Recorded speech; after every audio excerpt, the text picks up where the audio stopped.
everyone, it's me, Cici, and welcome to the Loose Ends podcast, a time for me to just yap at the camera, completely unedited, and have a nice, lovely little chat with you.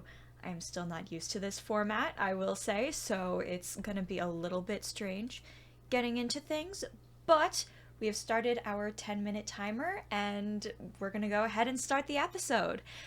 So since this is the first episode, I wanted to explain a little bit the format of this episode.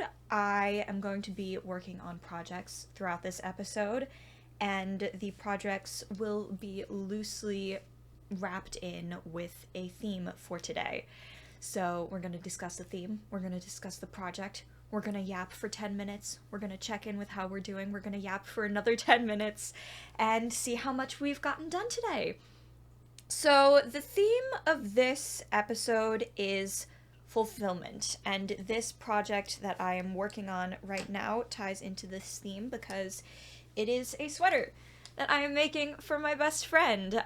You might have seen her a little bit commenting on some of my videos. I might have used her music in some of my videos, but I can't remember. Her name is Kiara Kaltz, and she goes by that on all places where you find music, and she is an absolutely lovely music maker and artist and person. And the reason I am making this sweater for her is honestly because she wrote a song for me for my birthday, and I wanted to reciprocate that love right back to her. So, Kiara, if you're watching this, you already probably got the sweater because we are literally meeting tomorrow. So this is on a deadline. I have to finish this, and I have work the next couple of days, but it's so worth it for my best friend.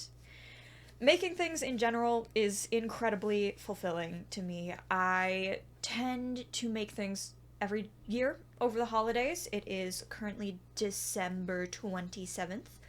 2024, so we are just wrapping up the holiday season. I made a hairpin for my mother. I made a little plant and a little amigurumi mushroom for my beautiful, wonderful girlfriend, and now I am working on this sweater for my best friend, and hopefully, knock on wood, the sweater curse will not kick in with us.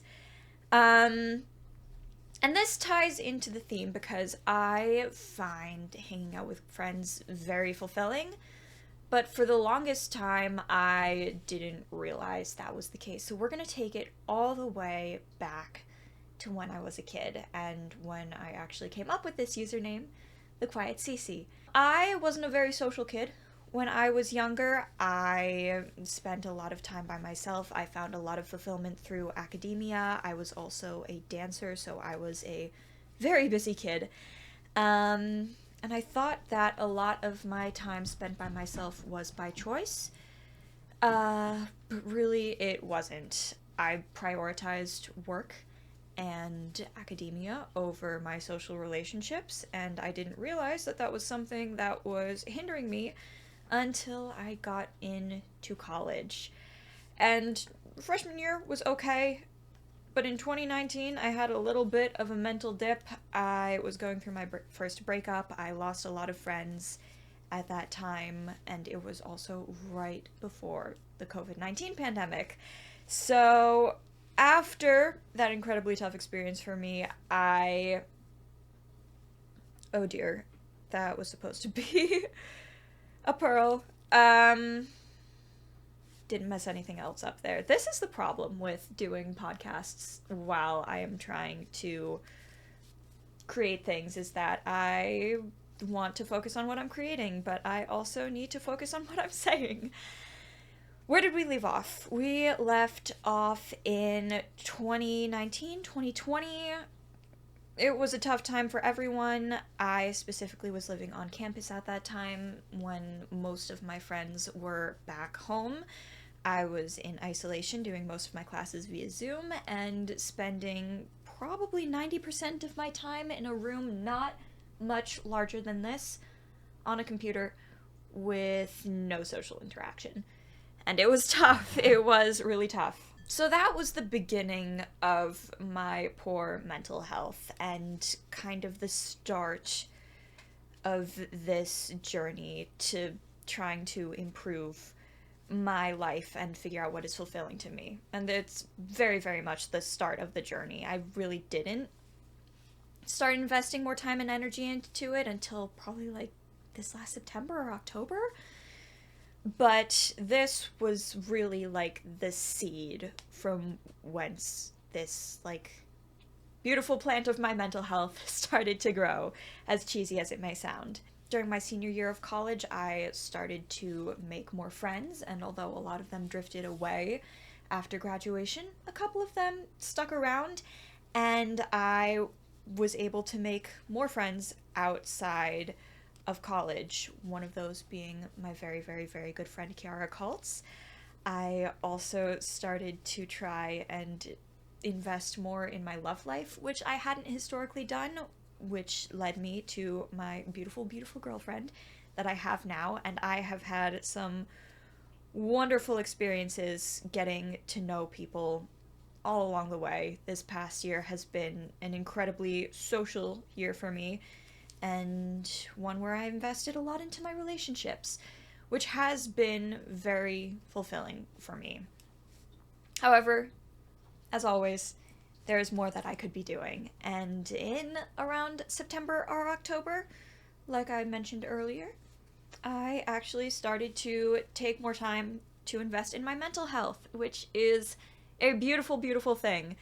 I had been doing therapy for quite some time, but that was not doing it for me, so I started taking medication and doing work outside of therapy, which is what really sparked me to think about what brings me fulfillment.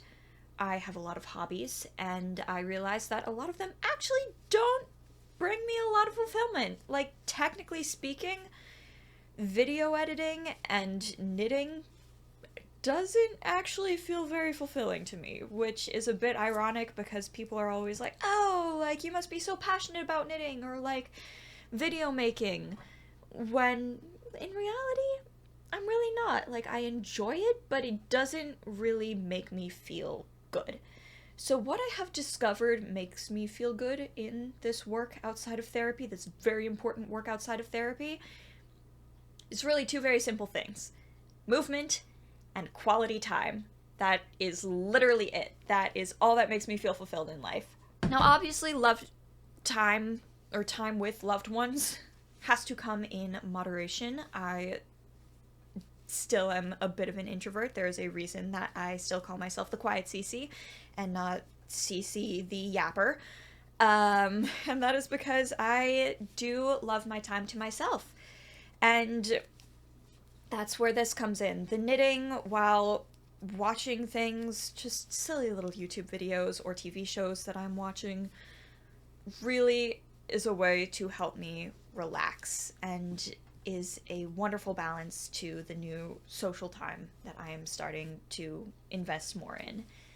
And for movement, walking around is great, but I am also a former dancer, so my body has a bit higher of a threshold for what, like, difficult movement is. So I got myself a pull-up bar. I've been trying to get my pull-up throughout the year. Did I knit you when I meant to purl you? Oh dear. Oh dear, oh dear, oh dear. But I need at least moderate exercise to feel fulfilled. So I've been trying to do that more. Oh, I hacked up a couple of stitches there. Oh dear. We are just gonna take a few seconds, these last few seconds while our timer is running down, to go ahead and fix that up before we get to our next session. If we had a sponsor right now, I would be thanking our sponsor, but unfortunately we don't, in which case I will be thanking you, our lovely, lovely viewers, because without you, this channel would not be possible, and I would really have no motivation to make the videos that I make. So thank you for giving me this platform and for tuning into all of my silly little stories. And with that, we have about 15 seconds left on our timer. I'm just gonna fix up a couple of things super quickly. See if I can get just a few more stitches in the last 5 seconds. This is the problem with having it on the screen, is that I get distracted by all of the timer shenanigans. I also get distracted by my monitor right here.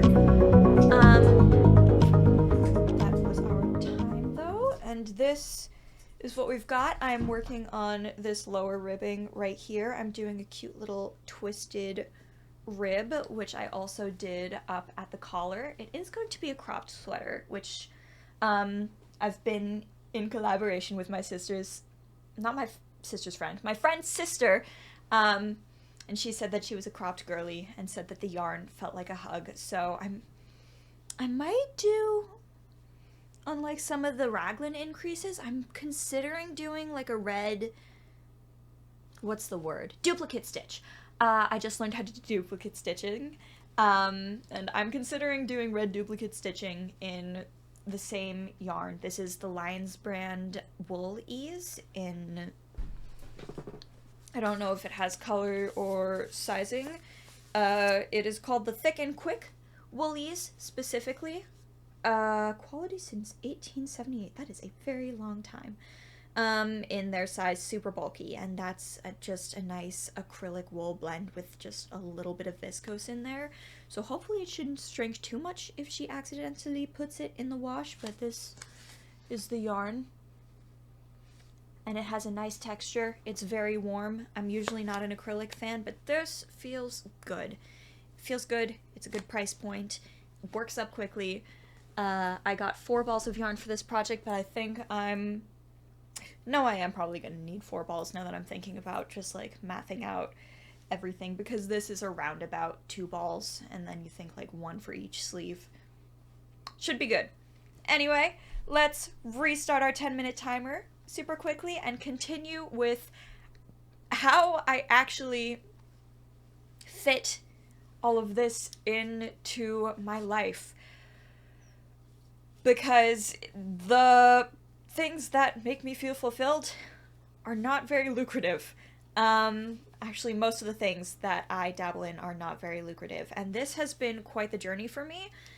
Even thinking about my trajectory throughout college, it has not always been a smooth journey to figure out what I want to do with my life and what will actually be able to fund what I'm doing.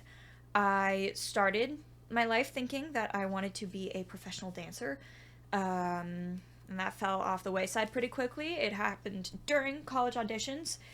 I actually took a gap year and everything to study dance, and I auditioned to a lot of dance schools, but as I was auditioning, I kind of felt a bit burnt out by it, and decided in the end to not major in dance. So I went into college thinking I was going to do East Asian studies. I had studied Japanese throughout high school, and I thought I was good at it. I wasn't good at it. But that's what I started college doing. And then I took a computer science class, decided I wanted to major in computer science. The COVID pandemic hit. I didn't have the bandwidth to finish all of the requirements, and I had more done for the East Asian Studies major than the computer science major, so I ended up switching back to East Asian Studies, doing a computer science minor and a dance minor. So it has truly been all over the place, and if I had been smart, I would have stuck with the computer science major, because that is a far more lucrative profession than East Asian Studies or dance. And it's really tragic that I didn't think of that before going to college. I mean, my mom really only had one rule in the household, and that was go to college. And I'm very grateful for that, but I also wish I had put more time into thinking about how I would use my degree, because now I have graduated and I need a job, and I need a way to actually fund all of my creative pursuits, and all I have is a major in East Asian Studies.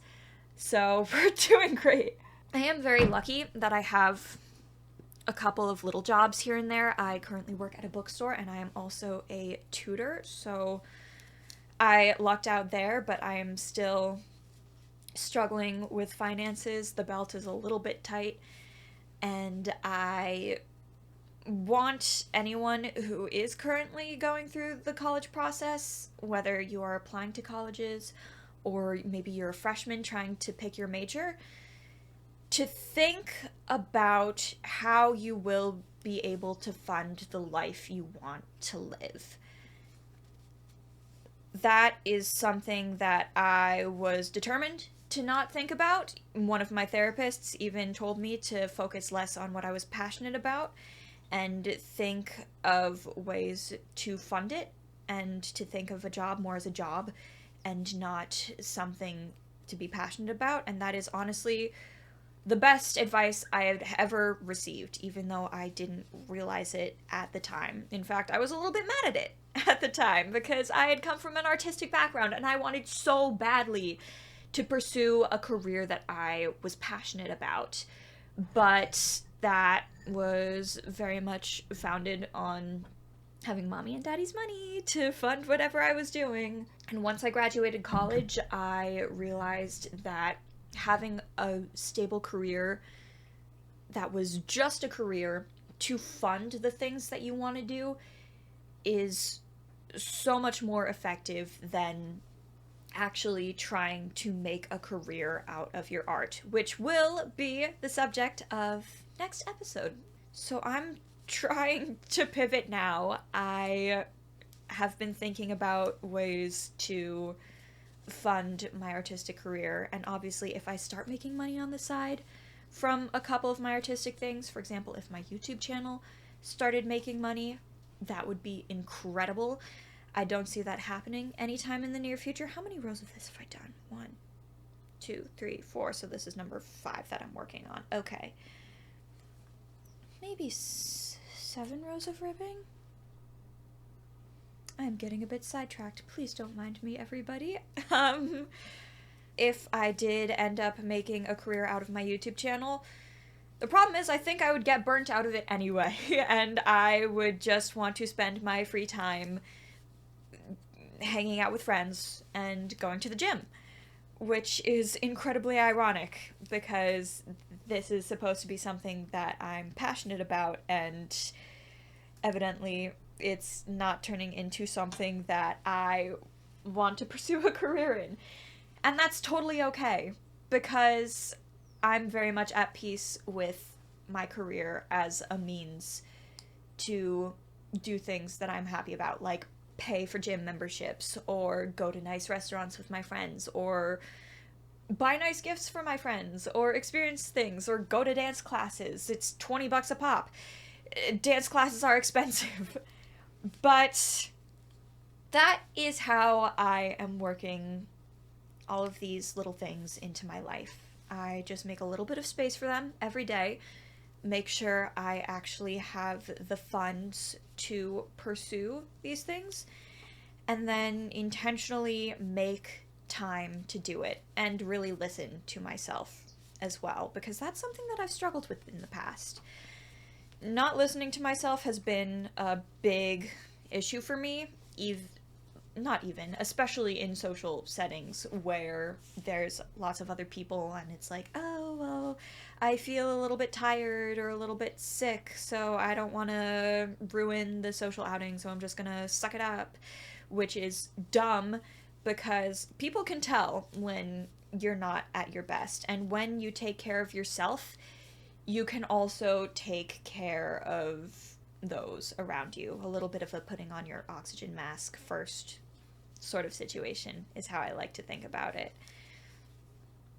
So that was a bit of a ramble on how I find fulfillment in life. We still have 2.5 minutes left on our timer, so I'm gonna see if I can finish this row up quickly. I'm halfway through the row right now, and the thing that I love about chunky yarn is that it works up so quickly. This literally from the armpits I started last night, and now I have like the full torso of a sweater, which is a beautiful thing, and I do hope that my friend likes it. It would be a little bit awkward if she didn't, But hey, if she doesn't like it, I've got a sweater for myself, and I like it, so hopefully she will like it as well. But if not, I'll take it back. I'll find someone to give it to. I'll take it myself. I'll do something fun with it. And honestly, this raglan pattern has been very fun for me. It's been a bit of a struggle because I am trying to gauge up with this yarn. It's based loosely, very, very, very loosely on a pattern from Knits by Florence. She has a YouTube tutorial for it if you are unable to read patterns, but she also has a pattern available on Ravelry. I believe that it is on a pay what you can basis, and it's just her basic raglan pattern. She also has a cardigan pattern that I saw and really wanted to try. I started it, it was a quick workup, but then I realized I didn't really want a cardigan, and my friend didn't want a cardigan either. So that was a bit unfortunate. I got pretty far through, but I think that it would actually make a lovely gift for my sister. But that's a project for another day because we have finished up this row. We have about 30 seconds left on our timer, but I think I'm going to pause here and see how we're doing so far because I think that's it for the ribbing. I might cast off at this point. Hang on. I'm gonna try it on for all of you. This is the most important part of my process, just the perpetual taking it off and putting it back on again process. Oh. I just realized that if I tried it on, I would probably slip it off of my needles, so I'm going to quickly find my other needles. I'll be right back, everyone.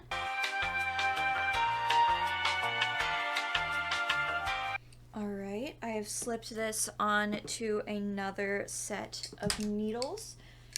I'm gonna pop this on, see how it's doing. I do very much hope that this doesn't fall off the needles. Oh, wait. This is good. This is a good sweater.